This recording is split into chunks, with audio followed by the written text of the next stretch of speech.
Hey YouTube, welcome to Plan Build Play. In this video I have another random build for you. I'm going to be building a snow melter.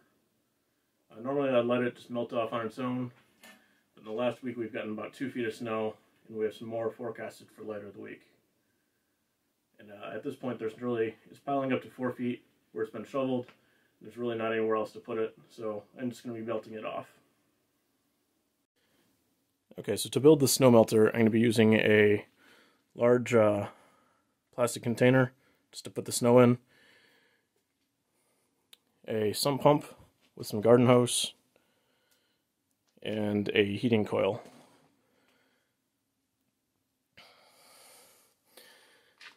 Okay, so the parts I'm going to use for this to build...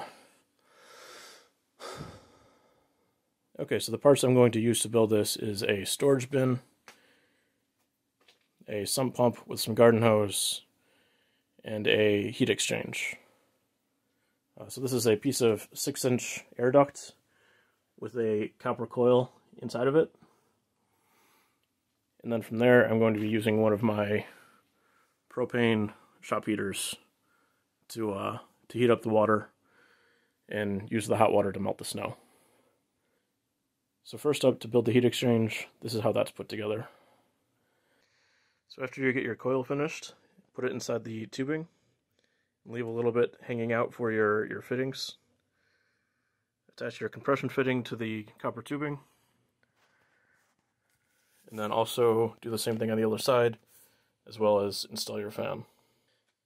Okay, so this heat exchange was actually built for another project, and since I'm going to be hooking this directly up to a propane heater, I'm going to be taking off this fan on the end. This has some plastic parts in it, and I don't want this to melt. After that's removed, this is ready to hook up to the heater. I'm going to be using a forced air shop heater that would actually hook directly up to this 6-inch duct. If you don't have one of those, you could actually use the blower on the air duct and just use hot air to melt the snow. It just won't heat up the water as quickly. Okay, so after you have your heat exchange finished, hook it up to your heater. I'm using a propane forced air heater for this, and the 6-inch tubing fits directly into the outlet of that. Just one thing to watch out for is if you have water in your lines and you turn on the heater, you're going to have hot water and steam spraying out of your connections, as well as if you have this enclosed and let the steam build up inside, it could actually burst the copper line. So just be careful about that.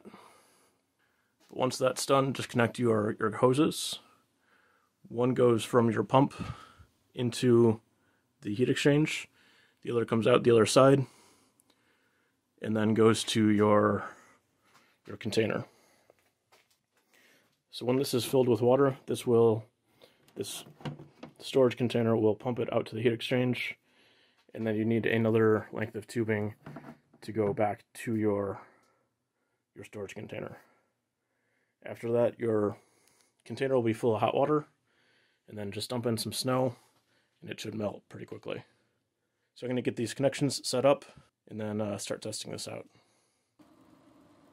Okay, so after hooking everything up, I filled the storage container with enough water to start up the pump, and the pump is now running.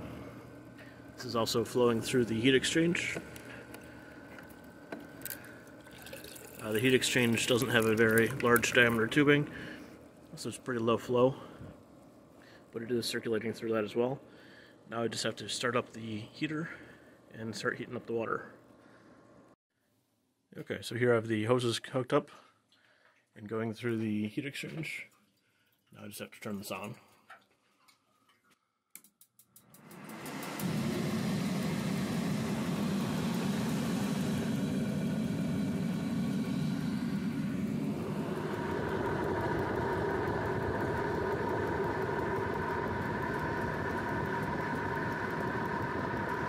So after a few minutes of running the heater, the water is warm enough where it started steaming, and it's ready to start melting some snow.